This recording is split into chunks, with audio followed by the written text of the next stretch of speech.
How many times have we had to practically beg Republicans to just see the truth about Donald Trump, to look him squarely in the eye and admit he is the worst president this country has ever endured?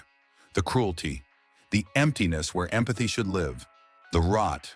None of it is subtle. None of it is hidden. It's constant. It's brazen. It's been on full display for years. And yet today we saw it again. After Rob Reiner suffered the unimaginable, Donald Trump went straight to Truth Social and did what he always does, made it all about himself, turned grief into grievance, reminded everyone once more exactly who he is and has always been. No restraint, no decency, no pause to ask, is this a moment that calls for silence, not spite? But this time, something cracked. For the first time, even some Republicans couldn't fully look away. An open revolt is brewing against Trump over this post, and it's only just begun. But before we do, it's worth remembering the last time Republicans completely lost their minds over how someone responded to a death. That was Charlie Kirk. And now the man Trump went after this morning, Rob Reiner, had something very different to say about that killing. When you first heard about the murder of Charlie Kirk, what was your immediate gut reaction to it? Well, horror. Absolute horror. And I unfortunately saw the video of it, and it's beyond belief, what happened to him, and that should never happen to anybody. I don't care what your political beliefs are. That's not acceptable. That's not a solution to solving problems. And clear his throat. I felt like what his wife said at the service at the memorial they had was exactly right. And totally, I believe, I'm Jewish, but I believe in the teachings of Jesus, and I believe in doing unto others, and I believe in forgiveness. And what she said to me was beautiful and absolutely, when she forgave his assassin. And I think that is admirable. Rob Reiner did not dance on Charlie Kirk's grave. He didn't celebrate political violence. He didn't turn a death into content or clicks or a grievance-fueled tantrum. The only reason Republicans are angry is because this man spent his life speaking up for democracy and refusing to shut up when it mattered. That's it. There is no other justification, no hidden offense, no secret provocation. This was not a political act, not until Donald Trump decided to make it one. No matter what Trump tried to claim in his post, this wasn't Trump derangement syndrome. It wasn't some coded attack. It wasn't a partisan stunt. He chose to drag it there because he always does. He cannot encounter grief, loss, or dignity without trying to bend it into a weapon. Clears throat. And yes, there were MAGA accounts last night cracking jokes, enjoying themselves, doing what they do best when someone they don't like dies. That carried over into this morning. But the overwhelming response, the normal response, was heartbreak. Real human despair at the senseless murder of two people. An activist, an artist, a director, an actor, a patriot, a citizen, a husband, a friend. That's what most people felt. But of course, that's not what we got from Donald Trump. We got something vile. We got something small and ugly and familiar, because this is who he is when the cameras are off and when they're on. And the reason he did it is simple. Rob Reiner was right. He was right when he said things like this. This is just the beginning. And people have to understand our democracy is being taken away from us, and we only have about a year, just to be clear about this. And people, you're doing a great job, and a lot of other people are doing a good job to tell people what is actually happening in this country. But make no mistake, we have a year before this country becomes a full-on autocracy and democracy completely leaves us.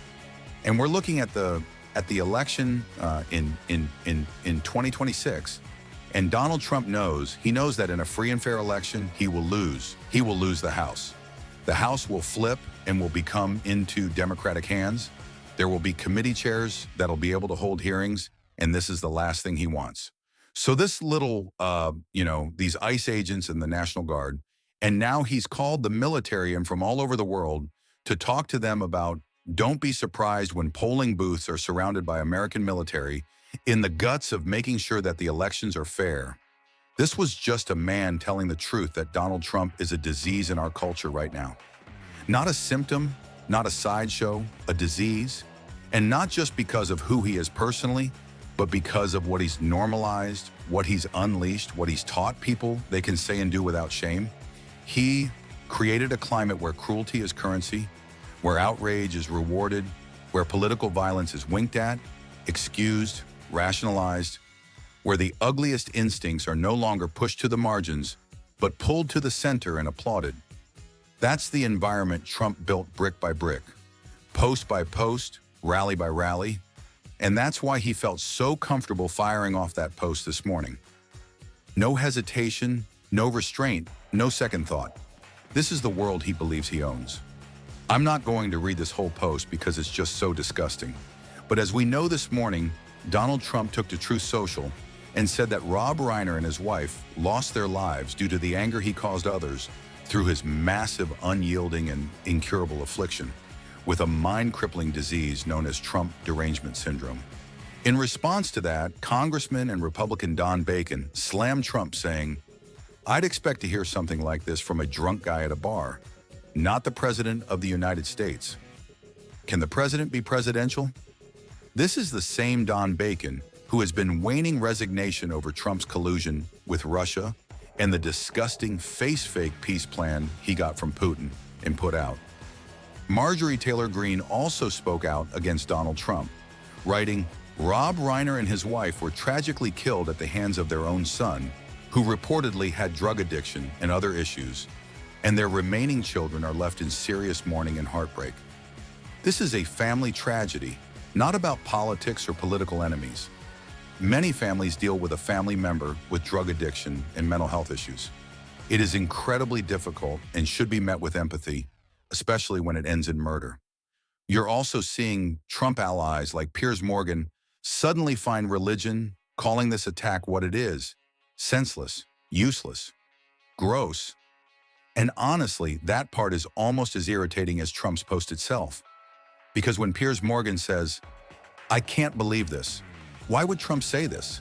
I have to condemn it," the only reasonable response is, have you been listening to the man at all? Or have you been hearing from some imaginary alternate universe Trump this whole time? This is exactly why we describe MAGA media as propaganda. Why Fox isn't just biased, but functions as a state media operation. Why Newsmax, OAN, and the influencer clown car all serve the same purpose. This is why you get people like Laura Loomer or Jack Possible cosplaying as journalists, wandering around the Pentagon, treated like legitimate press. When we say state media, this is what we mean, because there are genuinely people who do not see who Donald Trump actually is. Not because the evidence isn't there, but because it's been padded, softened, filtered, and disguised for years. Fox coddles them. Newsmax coddles them. O coddles them. Candace Owens, Tucker Carlson, they coddle them. That is the job. Ben Shapiro's entire business model is hiding who Donald Trump really is, sanding down the edges, laundering the behavior until reality breaks through in moments like this. And people are briefly forced to confront the ugliness head on. That's why you always hear these stooges telling their little personal anecdotes. Mark Wayne Mullen saying, "Oh, Mr. Trump is so nice. He called me." Thomas Massey doing the same thing, talking about how sweet Trump was for calling him after his wife passed. Even while they were fighting over tariffs and Trump's illegal bombing of Iran, Massey framed it like proof of Trump's character. And then Trump turned around and mocked Massey anyway. Mocked the death, mocked his remarriage, mocked his wife, sneering that she'd eventually realize she married a loser, and Massey still didn't see it. Marjorie Taylor Greene is only now pretending to wake up, suddenly shocked that the political violence she's fueled is splashing back onto her doorstep. "What a surprise," she says. "I didn't see this coming. Why am I getting death threats?" As if she hasn't spent years marinating in this exact climate. This is the environment they built. And every time one of them acts stunned by it, that's not innocence. That's willful blindness finally running out of cover. And this is why today, when some of you say, unnecessary comment, we've got to be better than them, I'm still exactly where I am on Charlie Kirk. Because let's be honest about what he did for a living. He harassed black people. That was the job. Every black pilot, every black woman in the workforce that Charlie Kirk decided wasn't smart enough, didn't earn it, didn't belong. Imagine being a black woman and having one of the biggest podcasters in the country, one of the loudest political pundits alive, a guy riding around on Air Force Two and Air Force One, glad-handing presidents telling millions of people that you don't deserve your job, that you stole it, and then you walk into work every day, not knowing who believes that lie, carrying that fear with you. She doesn't have security. She doesn't have guards like Marjorie Taylor Greene. She doesn't have a driver. And every black pilot, every sideways glance they got, Charlie Kirk helped create that environment. Now ask yourself this, what happened the day he died? HBCU were shut down. Bomb threats, threats of violence. That was the response from the people who followed him. Do you think that's happening right now with people who loved When Harry Met Sally? With people who laughed at Rob Reiner movies, who cracked up at the Wolf of Wall Street jokes? Who remember the $28,000 sides to cure cancer bit? Do you think anyone on this side is calling in threats, harassing strangers, shutting down campuses? Of course not. But somehow the blame always gets laid at our feet. So yes, Charlie Kirk and Erica Kirk too. She's a grifter. That's what this is. She's on a media tour right now. The woman married to a man who preached that women should be barefoot, pregnant, and in the kitchen is suddenly everywhere with a microphone. Not exactly living up to those ideals now, are you, Erica? And that's what disgusts me. I'm just flat out disgusted. And what really disgusts me is watching people suddenly discover their outrage. This sudden performance of shock, this feigned contempt for what Trump said, as if it's somehow out of character. Oh my God, oh my. Mr. Trump, how could you possibly say something like that? Because this is who he is. It's always been who he is. We've been saying it. Rob Reiner was saying it. And for that, for telling the truth, the President of the United States is mocking him and his wife just hours after he was senselessly murdered, making fun of them. The most powerful person in the world, turning a violent death into ridicule. And then I'm told by the online MAGA crowd, the right-wing keyboard warriors, that I need to check my tone, that I need to police my words about their favorite bigoted podcaster, that somehow this is my fault, that I have a responsibility. No, I don't. Trump keeps telling us exactly who he is over and over again. And the people who act surprised, who put on this little oh my God routine for a few hours and then move on, they're telling us exactly who they are too. They're fine with it. They just have a very short memory. They'll be appalled, aghast even, but only briefly. Then they move on. That's what they're telling us. They don't care either, so no, I'm not handing out credit to Don Bacon. I'm not applauding Marjorie Taylor Greene. I'm not saying, wow, Piers Morgan, what a straight shooter. Really trustworthy guy. Please, they'll be right back to defending Trump tomorrow. They'll be both sidesing this by morning. That's what we've come to expect. That's what we know. And I'm going to keep calling it out. I can already hear Mike Johnson warming up. Well, I haven't seen this. I don't even know what you're talking about. Of course, yes, there are Republicans calling him out. And if you didn't notice this weekend, something happened for the first time in Trump's political career. A majority of Republicans now want the establishment Republican over the MAGA Republican. He's losing his grip on the party.